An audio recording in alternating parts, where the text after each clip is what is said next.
If you're an INFP and you don't necessarily feel like you fit into any of the other stereotypes of INFPs, it might be because you are one of the different subtypes. Dr. Dario Nardi, in his book Decode Your Personality, has expanded the type realm into 64 different types. So in this video, I'm going to talk about the dominant INFP type. There are 4 dominant: creative, normalizing, and harmonizing. And I'm a dominant type, so I can talk a little bit about my experience as well as showing you my brain scan just as proof, I guess, that I'm the dominant type. I don't know what that means. But here we go. Let's talk about it. So I'm going to be reading through and unpacking. The dominant INFP subtype is the noble champion. They are more driven and confident than other INFPs. This is the dominant subtype. When I talked to Dario about this, he mentioned that a lot of this brain wiring, in this sense, like you have your INFP brain wiring, which is likely you got the halo of activation around like all these different brain regions related to like voice tone and picking up clear words that are like painted with different nuance and reading intention and things like that. But it becomes wired a bit differently through experiences, through work, through your daily life and how much you use the different brain regions. I don't feel like I was always this as my main focus of a type, you know. I definitely learned to be more confident through a lot of experience and reps and practice. He says these INFPs really show strong character. They hold themselves together with endurance towards their goals and ideals, which can feel like a quest or even a crusade at times. They can become remarkable managers and leaders with an in-charge feel. So I don't necessarily like being a leader, but I have been put into those roles before, and I've been told that I've done a great job, that I really pay attention to each person's desires and needs as the manager, the operations position in a job that I had. But I did not like it. It was very stressful for me. But I have come into a leadership role in a sense through Geek psychology and the Evolve community and the other things that I'm doing. And I have learned different tools and tips and tactics to make sure that I can show up in a way that supports other people, still in the INFP way. Am I perfect? No, of course not. Brain-wise, the wiring is densest toward the front. Thus, they are relatively quick to process new information, sharing their reaction or stating a value at stake. They are strong speakers and writers and attentive listeners and readers with exceptional language-based reasoning skills, all woven into a tapestry.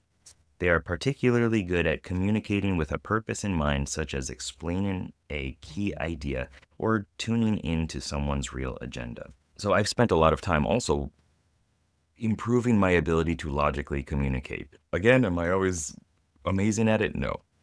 But some reasons why that's come about is because when I came to Japan, I didn't have any language ability to communicate my thoughts in Japanese.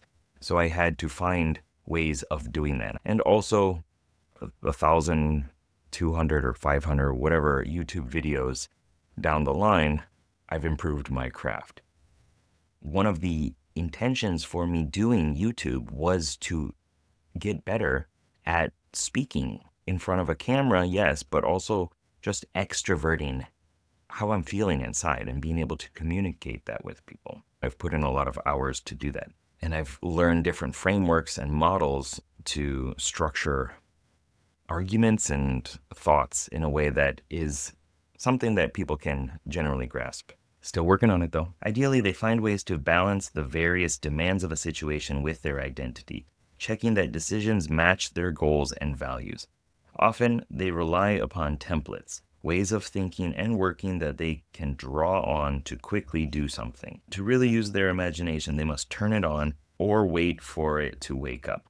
This process is often vaguely visual. So as I was just saying, it comes with different frameworks. I've created frameworks, or I've taken frameworks that help me structure my ideas, my thinking, and doing things more quickly. I guess leaning into the commander is what it feels like, leaning into extroverted thinking. Whether that's actually what's going on, not really sure, but it's a higher, denser use of FP1, this region up here that helps you explain your decisions and make decisions faster. It's if you think of ESTJ, ENTJ, they're like super, super strong right up there.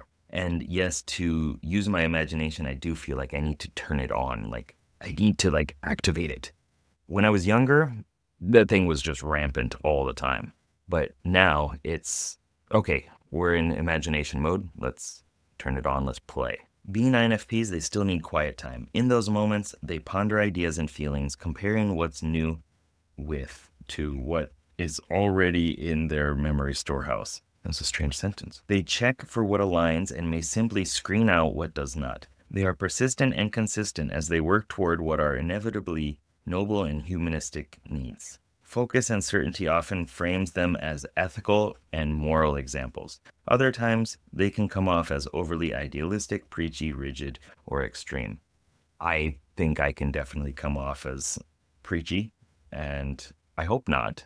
I hope that I'm here as your guide, supporting you, walking with you, and not the guru above you preaching what you should do.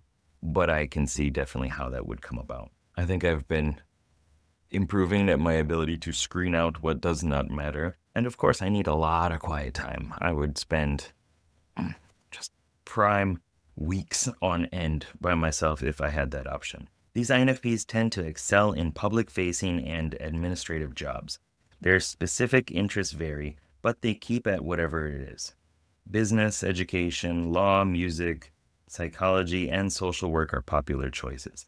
They usually have musical talent, which they may or may not choose to develop. Cool. Yeah, I mean, I feel like I fit into those careers and those positions. Though, again, it's not necessarily what I would always love to do. I can see myself as somebody who would be okay in those situations now. And I've created a life that is kind of set for that as well. So that was the dominant subtype for INFPs. If you want to learn about the curious dreamer, the creative subtype who is more exploratory and social than other INFPs, check out this video over here. It should be up when it's up.